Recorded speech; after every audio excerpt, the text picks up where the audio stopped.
free paper bond for the little ones. And you too, parents, summer flew by like a kite. On today's show, we give you more needed information for back-to-school preparation, as well as how traffic is regulated in the skies. First up, the Jamaica Civil Aviation Authority is modernizing its services, plus one last hurrah before school reopens. I'm Adrian Atkinson, and this is Jamaica Magazine. More features and info right after this break.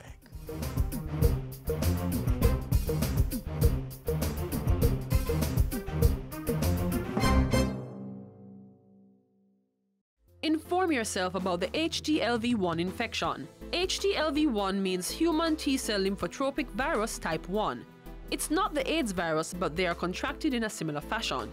You can get the virus from having unprotected sexual intercourse, getting blood that has the virus in it, breastfeeding, and sharing injection needles with HTLV-1 infected persons. These are a few of the signs and symptoms of the virus: skin rashes, swollen lymph nodes, backaches, difficulty in passing urine, sensation in the feet, weakness in the legs, and reduced sex drive. If you have any of these signs or symptoms, you should see a doctor. For further information, please contact the HTLV Project, Department of Pathology at the University of the West Indies, Mona, Kingston 7 at 977-1958 or 927-1620-9.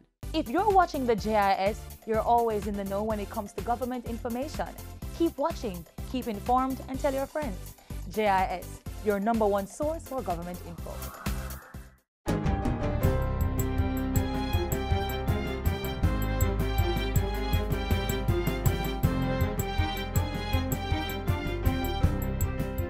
Good day, I'm Lorraine Mendez, and this is your JIS News for Tuesday, August 29.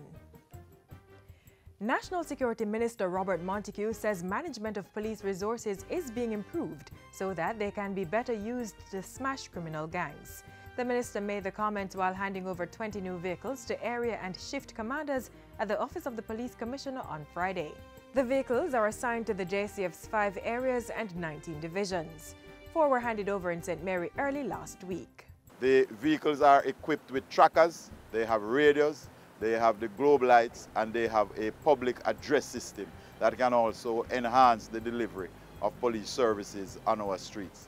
The new Grand Vitaras were purchased at a cost of $36 million and come with a maintenance service package. The Fisheries Bill is to be tabled in Parliament in September. Fisheries Minister Carl Samuda made the announcement on Friday during a tour of the B&D Trawlings Limited facility in downtown Kingston. The bill will replace the Fisheries Act of 1976 and will establish a legal and regulatory framework that creates the enabling environment for the sector's sustainable growth.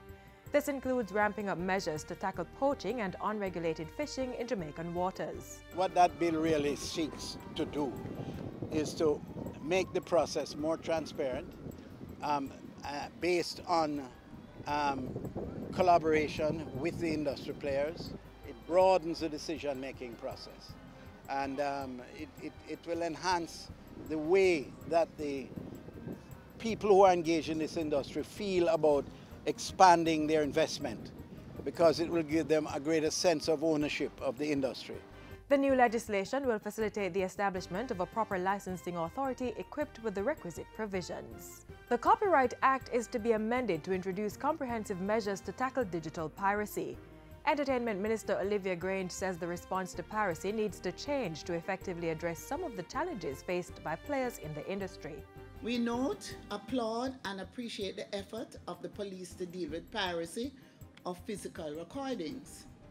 But we need to start dealing effectively with piracy online. We need to go after the online pirates, shut them down, and prosecute them. Our updated response must include a combination of measures, including website blocking. The Copyright Amendment Act will allow for government oversight of copyright collective management societies, representing the interest of creators and publishers of musical and literary works and producers of sound recordings. Importantly, the performers' rights agreed under the WIPO Internet Treaties must also now be passed into local law to enable Jamaican performers to secure the benefits their counterparts in other countries already enjoy. The minister was speaking at a recent seminar on the business of music held at the Knutsford Court Hotel in New Kingston. She revealed that by the end of the year, record producers would have earned royalties from and through the Jamaica Music Society in the amount of $131 million. 100 students from Western Jamaica have received bursaries to further their tertiary education. Minister without portfolio in the Ministry of Economic Growth and Job Creation, Dr. Horace Chang, says the support is to contribute to economic growth by building human capital. Providing training is critical to provide the opportunity for us as a country to achieve our targets in growth and economy, and to give our people a chance to earn the income to give them better quality of life. The bursaries were provided through the Constituency Development Fund. They were presented during an awards ceremony hosted by the University of the West Indies Western Campus in Montego Bay. And finally, the Jamaica Information Service JIS is now accepting entries for its annual Heritage Essay, Poster and Photography competitions. Manager of Special Projects at the JIS and Chair of the Heritage Competition Planning Committee, Andreen Davidson, says holding the competition is one of the ways in which the agency encourages students to participate in the dialogue about the country's heritage. The essay competition targets children at the primary level who are between 9 and 12 years of age. They are required to write between 400 and 500 words on the theme, "How would you like to see Jamaica in another 55 years?" Essays should be submitted using the application form at jis.gov.jm. The poster competition is open to students in grades 7 to 13 at registered secondary schools.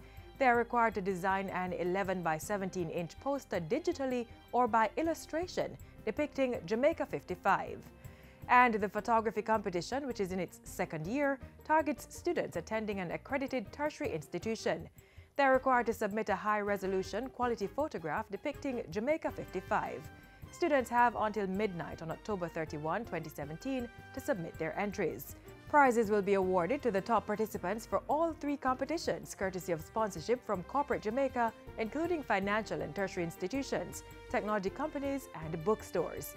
For more information, persons may email heritagephoto@jis.gov.jm, heritageposter@jis.gov.jm, or heritageessay@jis.gov.jm. They may also call the JIS at 926-359024.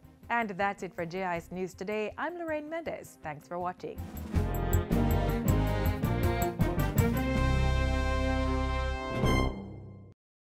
Yo, this is We're committed to reducing the impact of disasters occurring in Jamaica.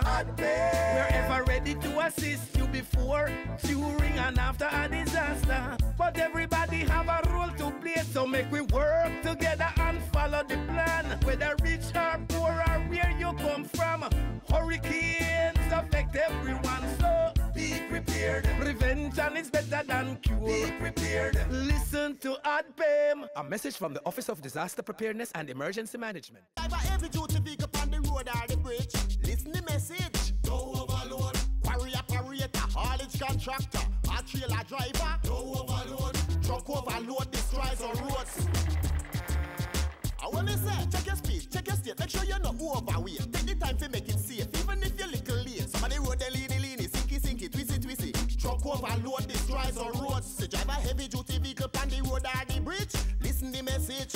A message from the Island Traffic Authority and the National Road Maintenance Fund. Some of you may have traveled this summer or have in the past stepped onto a plane.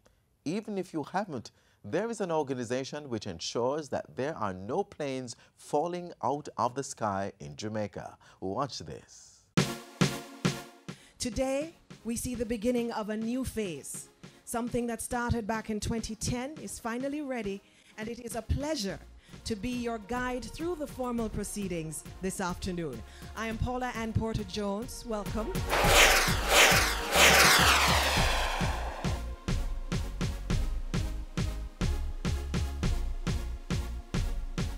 On November 16, 2016, specially invited guests from varying sectors gathered at the Norman Manley International Airport for the official opening of the Jamaica Civil Aviation Authority's JCAA's new air traffic control tower. The new state-of-the-art control tower is 131 feet high and spans 8,000 square feet of space.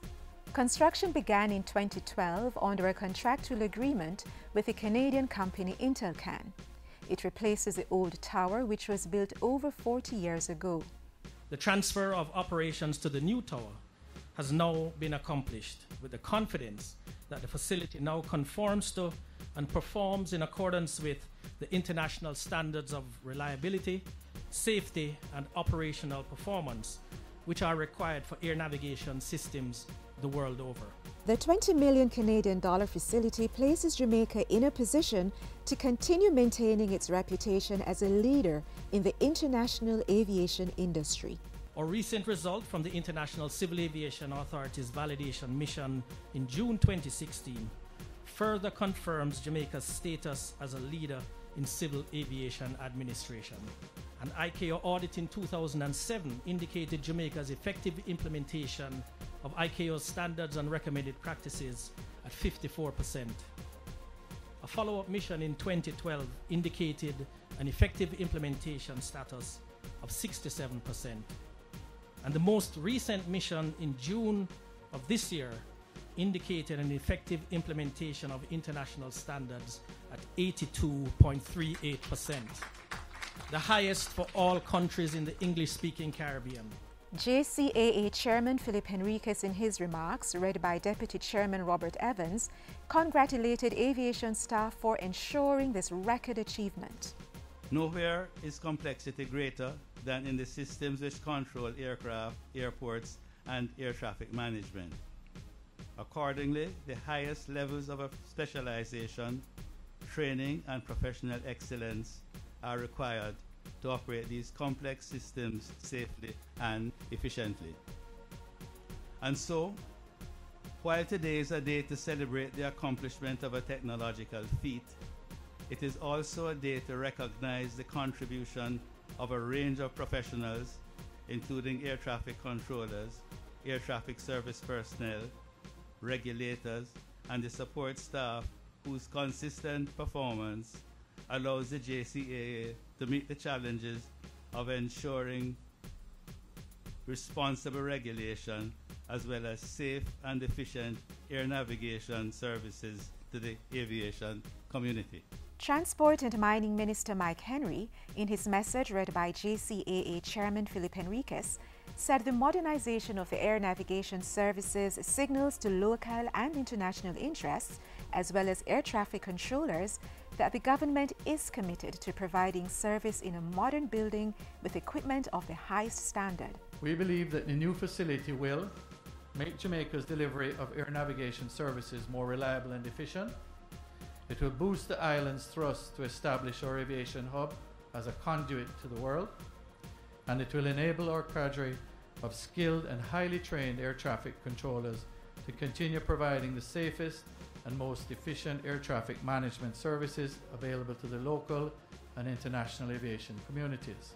And this is just part of a comprehensive modernization program. It should also be noted that the government, through the JCAA, is upgrading and enhancing the island's communications, navigation, and surveillance systems. These projects, which are set for completion in October 2017, include the manufacturing and installation of a new state-of-the-art air traffic management system, new L-band primary and Mode S radar technology, as well as the installation of a voice communication and control system. I'm also proud to announce that a new tower is to be opened at the Sangster International Airport. We look forward to the many benefits to come as a result of what we have shared in here this afternoon. The Jamaica Civil Aviation Authority, committed to the safe and orderly development of aviation in Jamaica.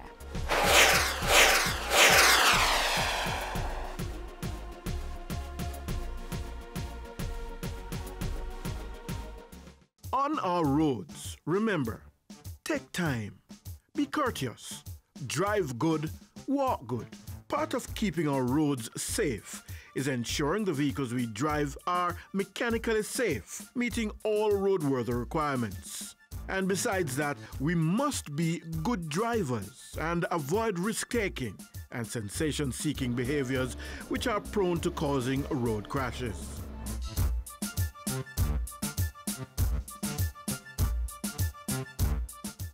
A message to parents. End summer with a bang for the little ones with a getaway. Take them out to their favorite spot. Here's an idea as to where the entire family may have a jolly good time before school bells ring.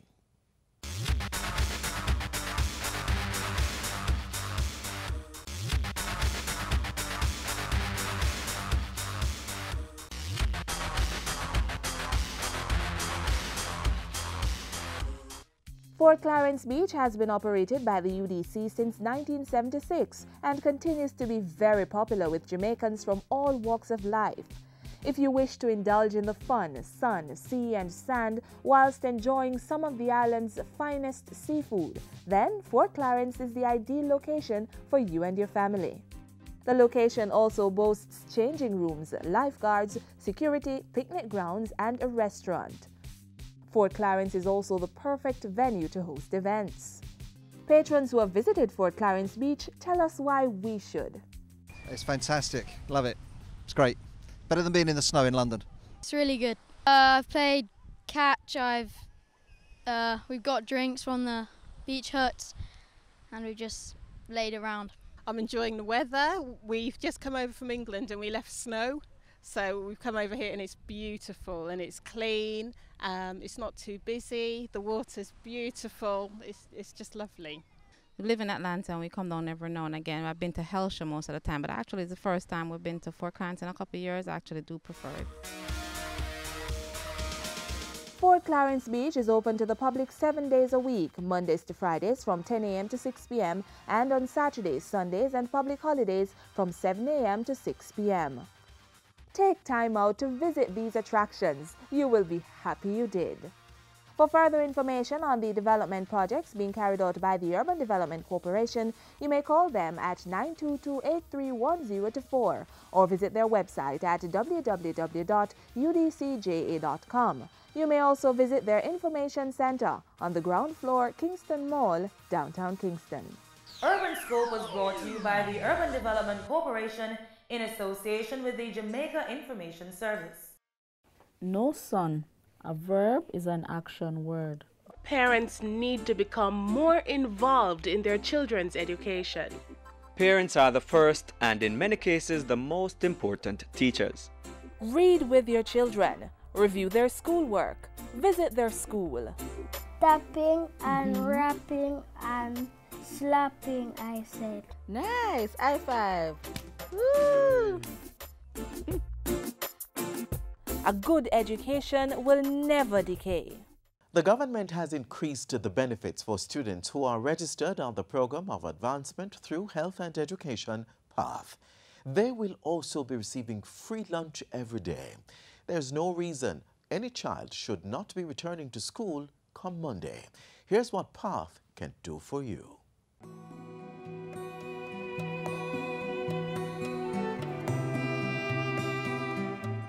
Nearly 10 years ago, Aaron Nation was in a predicament. He had 3 daughters in school for whom he had big dreams, but very little means to make them a reality. As a security guard, he was earning a minimum wage, and his wife was unable to work due to an illness. Even sending his girls to school and providing for his family's basic needs was a challenge. What was he to do? The answer came from a colleague.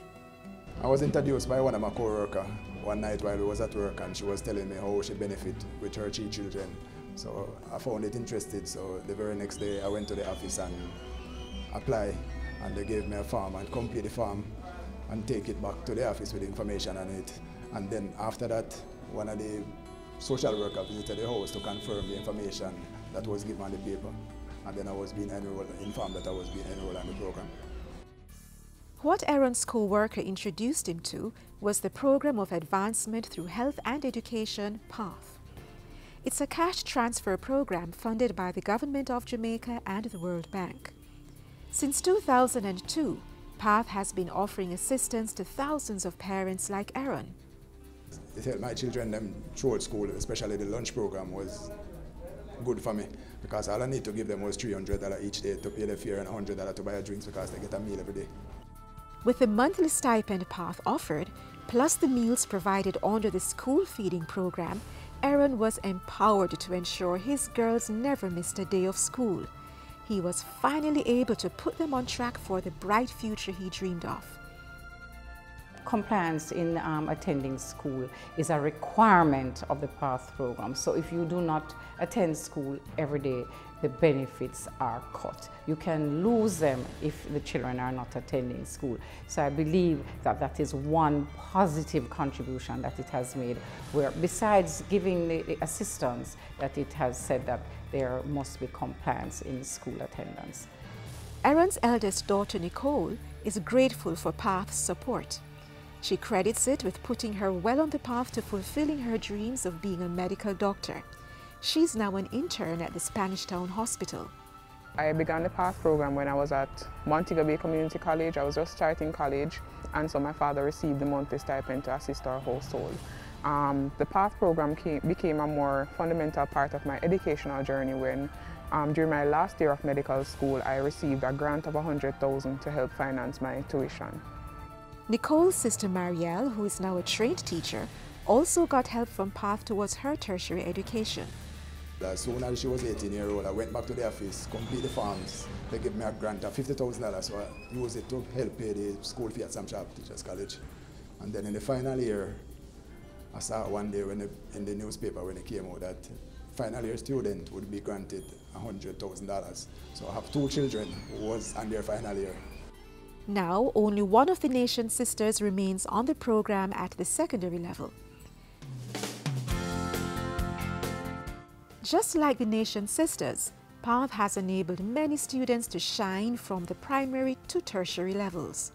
PATH students have excelled. There's a youth ambassador program in the PATH program, and 16 persons were awarded at a function we had recently, the Mona Visitors Lodge. And in those 16 youth ambassadors, I mean, that's such a positive story. There was one medical doctor, there was an attorney, linguists, teachers, persons who have truly excelled and who can speak of the benefits of the PATH program.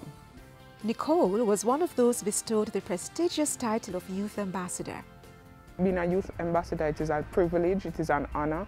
I view it as a critical role, especially in helping to move Jamaica forward. We're an inspiration, we're a motivation, we're there to drive students and say, hey, you can achieve not just a high school education, but also a tertiary education. We will be going to visit schools, we'll be on the devotionals, we'll be encouraging students. Take the money, take the lunches, take whatever PATH provides for you and make it your own. Do your best in school, get an education, and the sky is the limit.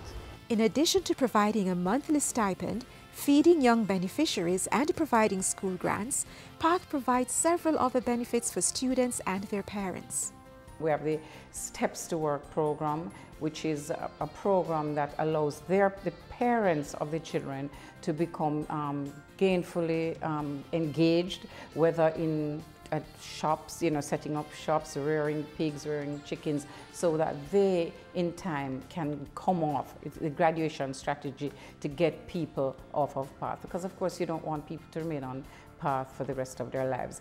Students also receive money for transportation to school, and those at the secondary level are able to sit 5 CSEC subjects free of cost, enabling them to meet the minimum qualifications for acceptance to university. And there are plans on the horizon for the monthly family stipend. We have been looking at, and it's going to come through, increasing the benefits that we pay. I would encourage any parents to try and don't let it go by, because it's a good program and it can really assist you through education. So if you're really serious about education, please stick to the thing, because it can work, because it works well for me. Not just well, but very, very well.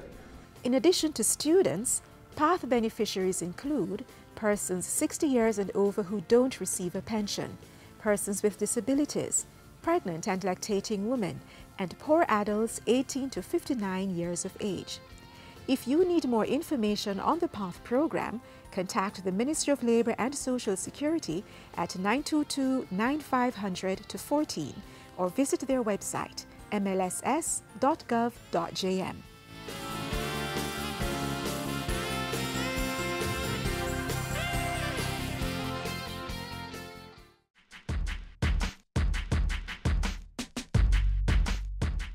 We continue our back-to-school focus by informing you of the Jamaica Information Service's textbook exchange. The agency is inviting the public to participate in the initiative. The initiative, conceptualized in 2013 by the agency's Public Relations and Marketing Department, aims to source and supply second-hand textbooks for students from the primary to tertiary levels. The textbook exchange program provides a financial relief for parents whose children are recipients, as the donated texts are then provided free of cost to parents. Persons who wish to make donations or collect books may do so by visiting the JIS at 58A Halfway Tree Road, St. Andrew, Mondays to Thursdays between 8:30 a.m. and 5 p.m. and on Fridays between 8:30 a.m. and 4 p.m. They may also send an email to pr@jis.gov.jm or call 926-3590-4. Each one, help one. And it's the responsibility of organizations partnering with the public in this manner as we seek to become the place of choice to live, work, raise families, and do business.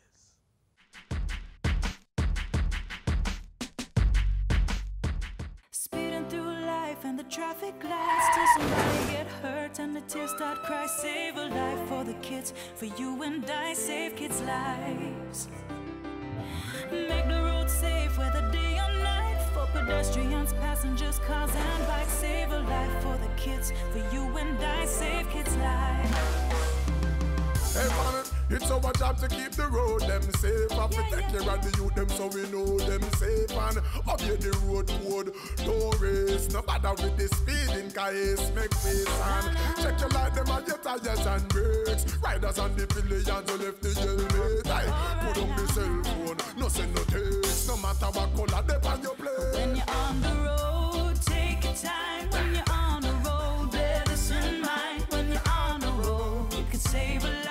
When you're on the road, when you're on the road, I beg you please be safe. Wear your seatbelt to keep you safe, and make sure your helmet's in place when you're on the road. Hey, follow me. Well, everybody drive good and walk good. Then teach the youth them how to cross good. I beg you obey the road signs, park good. And put the young ones in a car seats, all good. And everybody drive good and walk good. And we say young and old, I beg you gas good. Remember the dark clothes at night, that is not good. From you I use up the sidewalk, it's all good. When you're on the road, take your time. When you're on the road, bear this in mind. When you're on the road, you can save a life. When you're on the road, when you're on the road, I beg you please be safe.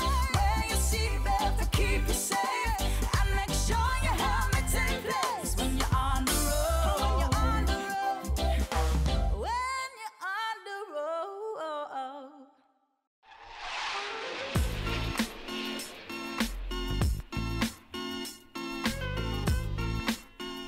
This is where the magazine closes for today, but if you need more information on the Jamaica Civil Aviation Authority or any other matter mentioned during today's show, click on our webpage, jis.gov.jm.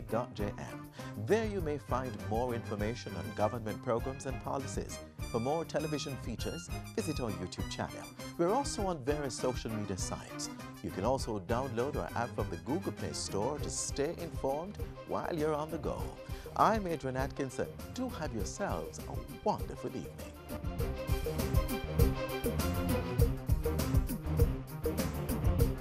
This has been a production of the Jamaica Information Service, the voice of Jamaica.